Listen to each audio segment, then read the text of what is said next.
Justin, welcome to season 2. What do you have for your New Year's resolutions for 2024?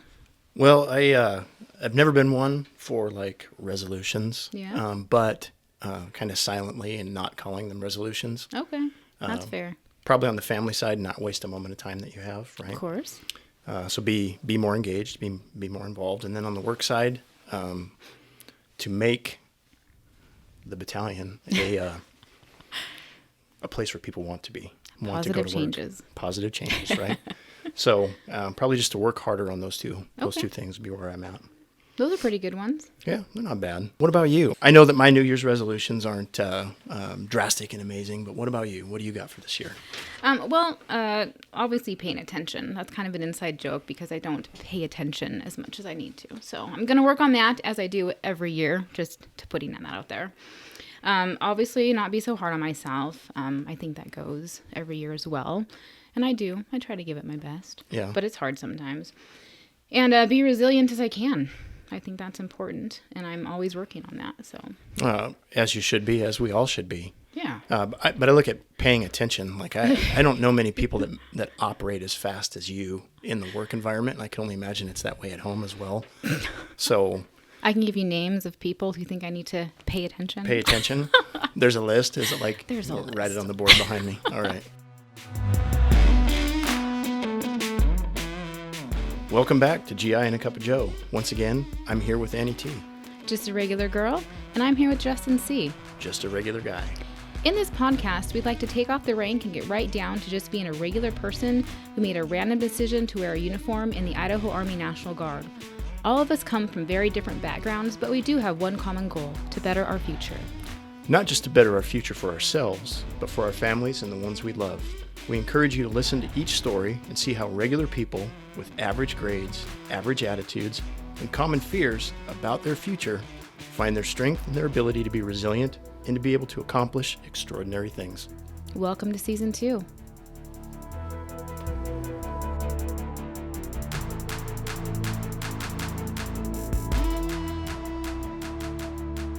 I view you as already pretty resilient, and from what you went through a few years ago, I can't even imagine the amount of resilience that you had to have to start with to survive a stroke.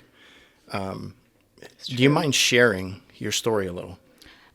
Yeah, sure. It's been the ultimate resiliency exercise for sure. And I'll share it with you if you promise not to feel bad for me, because I don't share this story for sympathy.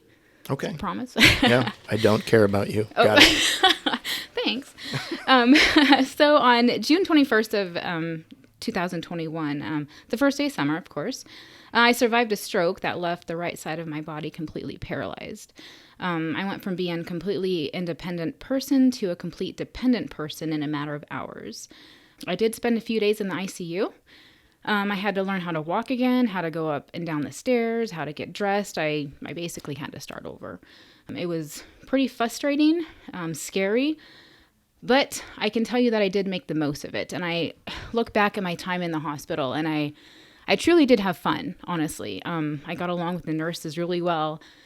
Even the other patients in there, I don't know if they knew what to think of me at first because I was maybe too positive, but you can choose to be positive or you can choose to be negative. And I wake up in the morning and I always choose positivity because I can't live in negativity.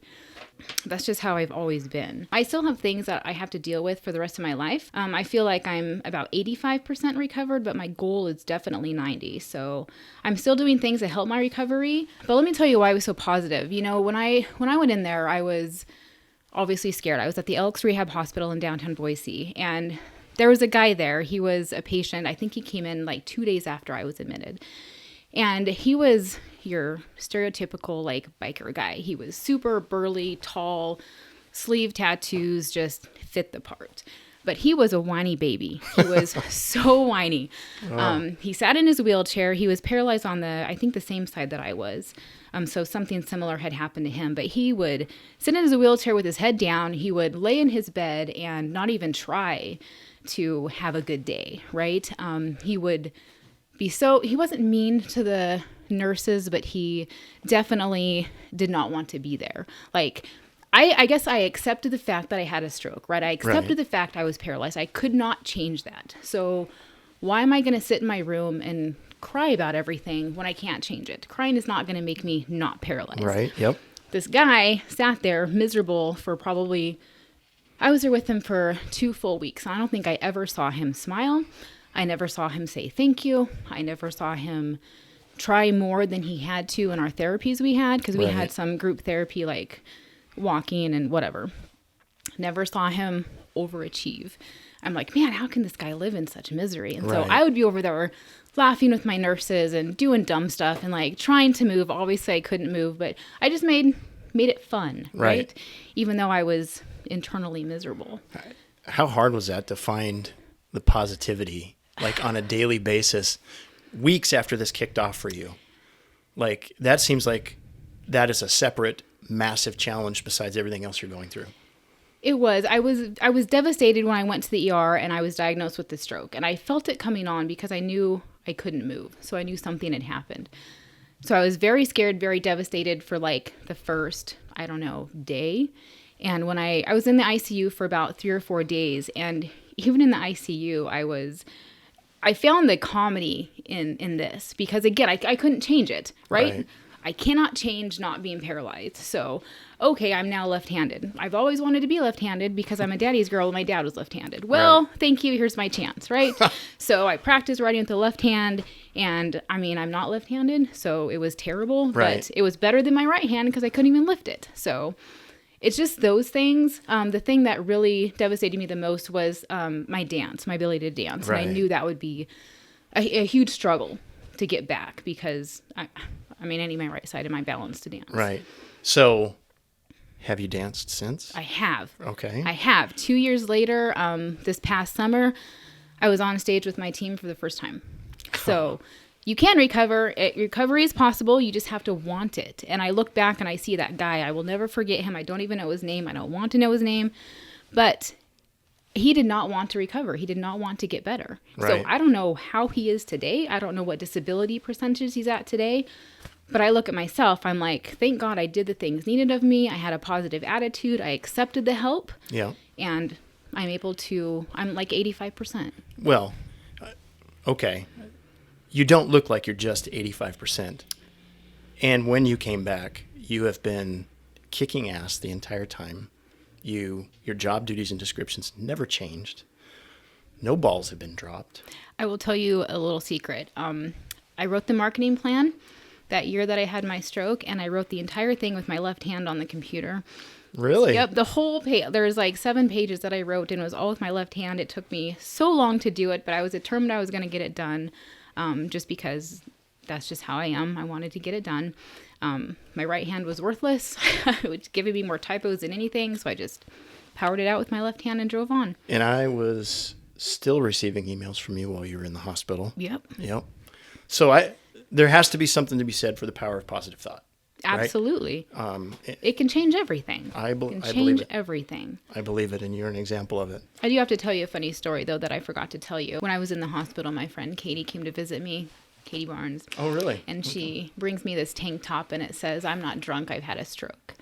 And so I wear that to therapy because I think it's awesome, right? And I was asked by the nurses if I could not wear that because other patients didn't have the humor that I had and they weren't quite ready to laugh at their stroke yet. I was like, sure, I will wear it in my room. Oh, yeah. Because I was just, woo, I had a stroke, let's party, right? Everybody raise their left hand, right?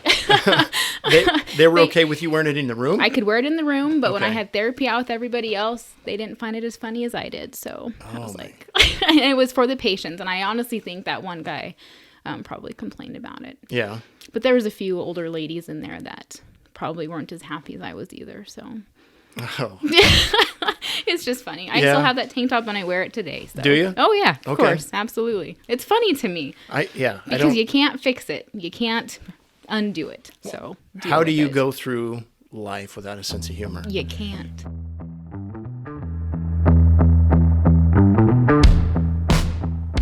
What about you? I know you have a story of resilience somewhere in you. Well, I don't think that my resiliency story is as massive or a huge example as yours. But I did not grow up in the best environment, right? And that's kind of known, and I kind of bounced back and forth between parents. And my senior year of high school, I remember it coming to a close, and I had come home, and I found, like, in the house, a jug of OJ and a half bag of potatoes and some ramen and a mattress, right? And, Okay. and I lived in Oregon at the time, Rainier, Oregon, which is way over on the West Coast. And my parents had decided to move to La Grande, and or my mom and my stepdad, and they up and then left, right? And there was 5 days left on the rent in the house that they were renting. So 5 days. 5 days. So I very quickly had to go out and get a car, and I had to find a place to live. And I don't know if you're 18 years old and just kind of you completed high school and you're brand new to the world, walking into a car dealership trying to get a car with absolutely no credit. It was rough, right? So my first car payment was massive.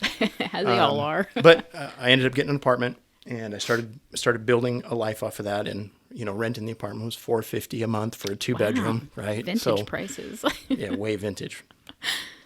So anyway, I was kind of catapulted into life very quickly, and I ended up I tested for, and at this time I was in the reserves as well, in the military, so 1 week in a month. And I tested for a job at a chemical plant, and I got it.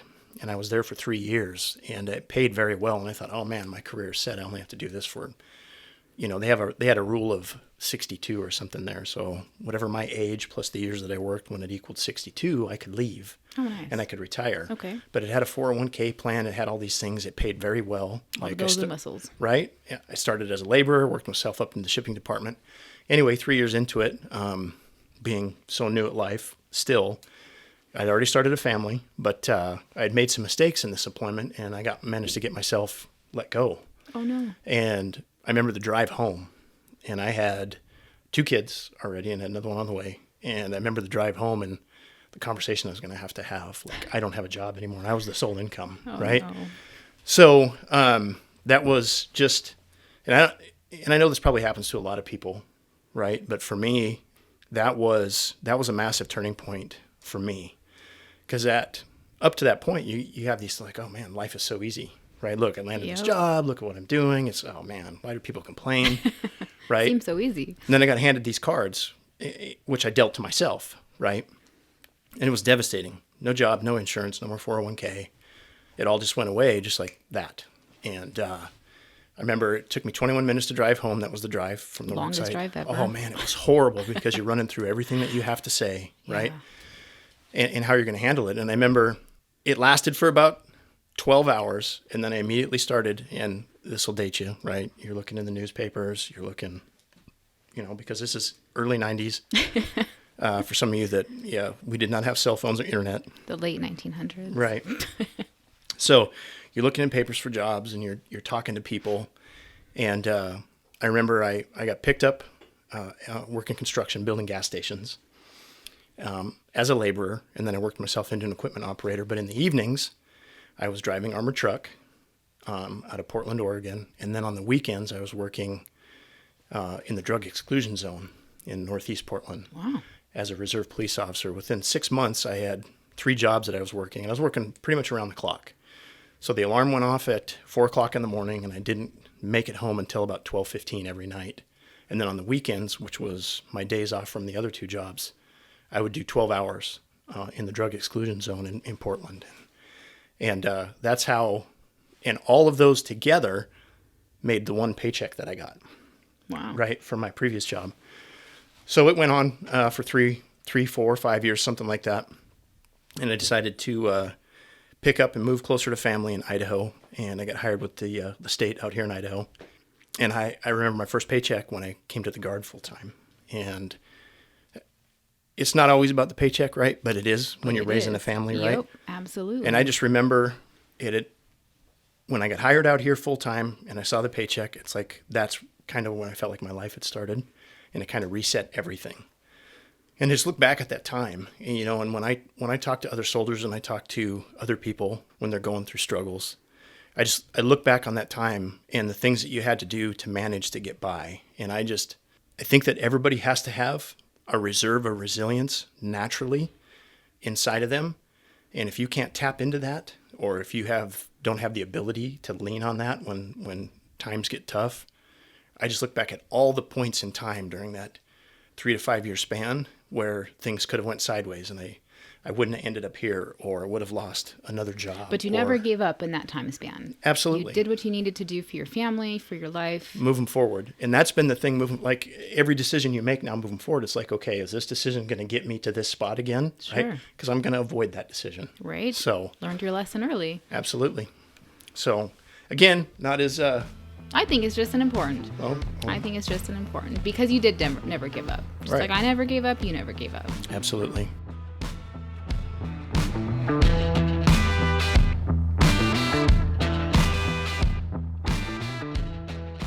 So thinking back to a leader who inspired you the most, what qualities did that leader have? You know, there's a couple leaders that come to mind over my career in the Idaho Guard. The first one was First Sergeant Travis Frost. I don't know if you know him, but he was a very like soldier for the soldier person, much like you. He cared about the soldiers. He did what was best for them. He guided them in a way that would benefit them and not just the mission. Like, yes, we need this done, but if you do it this way, you can get things on your resume as well as the mission get accomplished. Like, he was very much, let me help you succeed. Right. I really enjoyed that, especially that type of leadership from him. Right. What about you? What qualities stand out to you for a leader? Well, I have two examples that I kind of fall back on. The first one, who was a CSM in the Recruiting Retention Battalion at the time, but when he was most influential to me, he was Master Sergeant Robert Gordley. Okay. And he was the NCOIC of the recruiting company that they hired me into. And he was there from basically E4 when they hired me all the way up through E7. And there wasn't this dude's knowledge base and his wisdom about how to be a leader. It was everything that you wanted to kind of aspire to be. And just the simple things, right? He would like, hey, listen, you're a recruiter. You have a mission. Your mission's 3 a month. I understand that that's stressful. You go get our company new recruits, and I'll take care of your future. And just to have somebody say that, it was like, and when you look the guy in the eye and he shakes your hand, you know he's being honest about it, right? And then, so when I look at those kind of leadership qualities, like, you're out doing the mission, I got everything else is on me, right? I like that. So I learned that from him. And then the second person was Sergeant First Class Jeff Steele. Oh, yeah. And he was my office partner for a large portion of my street recruiting when it was, rough street recruiting. And I kind of attribute how to be a recruiter I learned from him. But we talk about the wisdom. There was nobody that was wiser than this guy, in my opinion, when it come to all things Army, all things soldier care. Even to this day, he still works as a private contractor for our recruit sustainment program. And he is constantly guiding our brand new company commanders, our E7s, our new RSP, recruit sustainment program, awesome. NCOs. He's still in the mix. And there isn't something that I haven't learned from him, but very humble. I can't count the times that he stood up and put his hand on my shoulder and sat me back down when I wanted to charge out of the office and go champion another cause for some reason. And he's like, whoa, there, Buck Sergeant, just sit down for a second and think about this. So probably those two are the most influential. I know Robert Gordley too, and he's very compassionate. We have a common soldier that we both care a lot for, and I just watched him mentor her and get her through some tough times. And him and I talked a lot about how we can together help her. He just truly cared. Yeah. And I think that's super important. It's absolutely important. So what are some coping techniques that you use to manage stress? Gym and running. You do run a lot. I do. And running wasn't the thing that I've done my entire life. Like, I took it up probably in 2018, 2019. Okay. Running's not fun.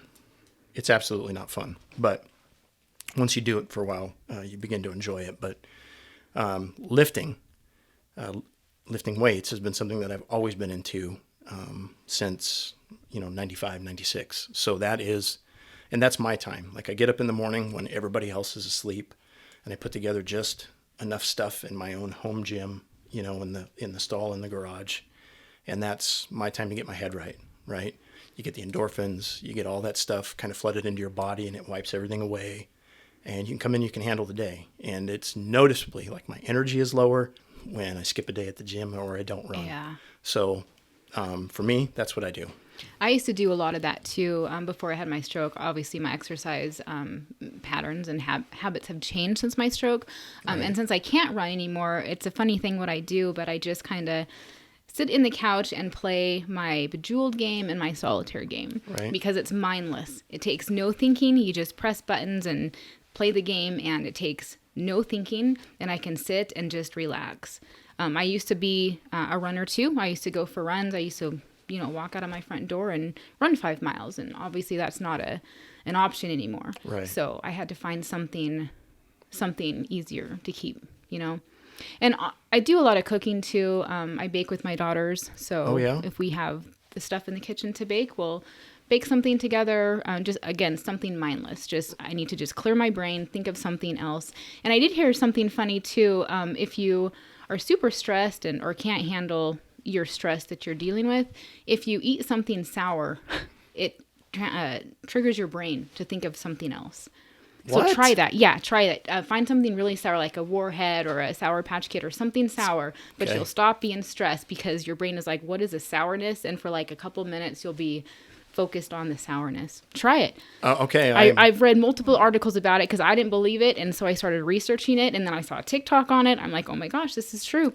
Because you saw it on TikTok. Because I saw it on TikTok, it's right. true. It's on the interwebs. All right, so I'll pull out my inner Gen X and go get some Sour Patch. So what advice would you give to a leader who's noticeably stressed or having a bad day in general, besides eating Sour Patch Kids? Go home. Go home. That's it. Like any decision you make when you're stressed is not going to be a good one. There's no decision that comes out that's a good one. I agree. And if you're struggling, and there's a variety of reasons, and you see it. You see people, people falling apart, taking things personal when they shouldn't be taking things personal. Yeah. And go home. Go home and just it's not a hit to you to take a knee, because everything that happens when you're frustrated, mad, upset, all of the above, right? Any decision that you make, any words that you use negatively affects morale and destroys, if it happens regularly and constantly, like if you're known for this thing, it's going to destroys people's trust in you and your ability to handle stressful situations. So go home. And if you're struggling and today's not your day, right? Yep. And you're telling people not today when they walk in your office, just go home. I agree. So I agree. That would be my advice too, is to just go home, go find something else to do. There are times where I need to just get up from my desk and go into the back and find something else to do, print stickers or rebox whatever we have back there. Right. Do something that just gets me away from what I'm dealing with at my desk. And then if it gets too much for me, I will just go home. I will, today's done. I'm going to try again tomorrow. Yep. And there's absolutely nothing wrong with that. Well, that's all the time we have for today. We'd like to thank our guests and our production crew for their time. Join us every Wednesday here on GI and a Cup of Joe. See you next week.